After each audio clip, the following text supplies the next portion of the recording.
Bismillahirrahmanirrahim. Bismillahirrahmanirrahim. Alhamdulillah rabbil alamin wassalatu wassalamu ala sayyidil awwalin wal akhirin sayyidina Ahmad sayyidina Muhammad wa ala alihi wa ashabihi wa li baitihi wa dzurriyyatihi ajma'in. Salatu wassalamu alayka ya sayyidana ya Rasulullah.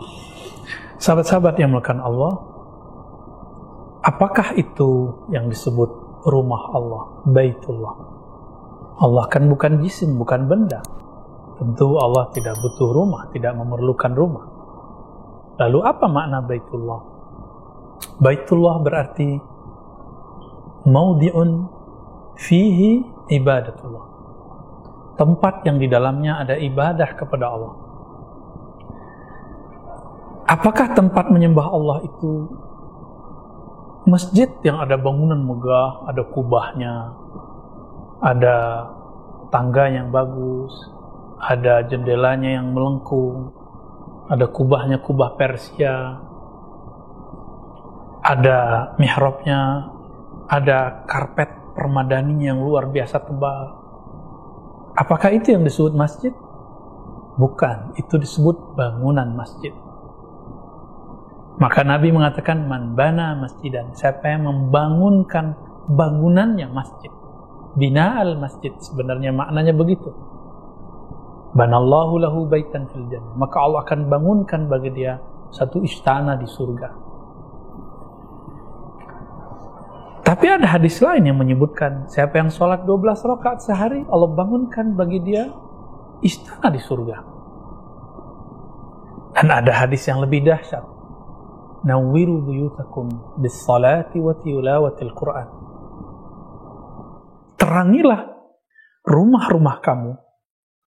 Di sini bisa diartikan rumah Allah, masjidkah, atau rumah fisik, dengan sholat dan baca Quran.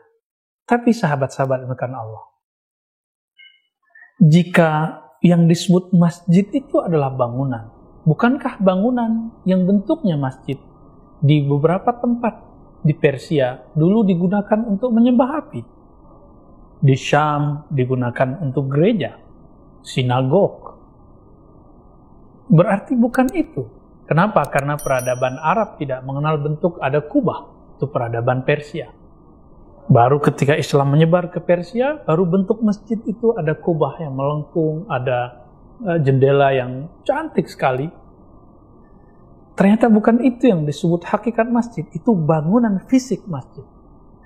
Apabila seseorang berzikir di dalam masjid, beribadah di situ, baru disebut ini masjid. Tapi hakikat orang yang beribadah itu, dia sedang mengisi apa? Karena ada orang yang ibadah, tapi Allah katakan fawailul lil musallin, celaka bagi orang yang sholat. Ada kelompok sahabat yang berkhianat, tidak boleh disebut sahabat juga. Sekelompok orang yang berkhianat, lalu kemudian ingin memata-matai Nabi, memecah belah Nabi, sahabat-sahabat Nabi. Mereka membangun masjid tandingan, masjid juga disebut kemudian masjid dirar dalam surat Taubah. Berarti bukan itu hakikat rumah Allah. Hakikat rumah Allah yang disebut di dalam surat An-Nur, fi buyutin azinallah an turfa'a, ya, di rumah-rumah Allah yang diizinkan di sana diangkat nama-nama Allah. An turfa, diangkat di dalamnya nama-nama Allah Subhanahu wa taala.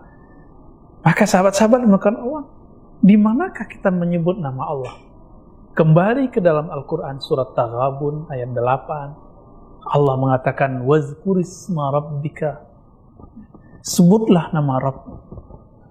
Kemudian kita komparasi dengan surah Al-A'raf ayat 205. Wazkur rabbaka fi nafsi, sebutlah nama Rabbmu di dalam jiwamu. Itulah masjid besar kita.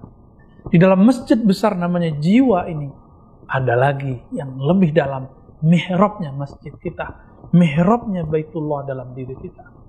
Apa itu?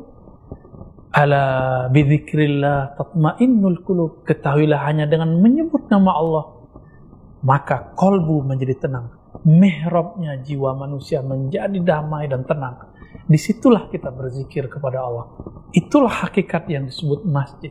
Kalau bukan ada itu, maka suatu bangunan tidak akan dimuliakan oleh Allah. Suatu tempat yang secara bentuk, secara arsitektur, sudah bentuknya seperti masjid. Namun jika di dalamnya tidak ada ini, maka dia disebut masjid dirar. Karena dia ingin memecah belah umat. Namun masjidnya sederhana, Masjid Nabawi. Tiang-tiangnya dari batang kurma, anyaman-anyaman daunnya dijadikan sebagai atap masjid. Namun dahsyat sekali, kolbu-kolbu para sahabat berzikir di dalamnya.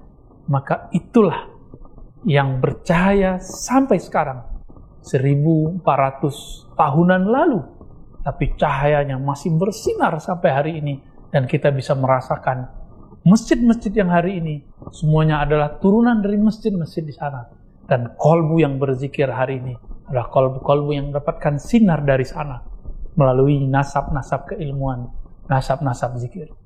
Maka sahabat-sahabat maka Allah, kenalilah mihrab di dalam diri kita, masjid di dalam jiwa kita. Barulah orang ini dikatakan khasyi'un, orang-orang yang khusyuk kepada Allah Subhanahu wa ta'ala. Wa sallallahu ala nabiyina Muhammad. Assalamualaikum.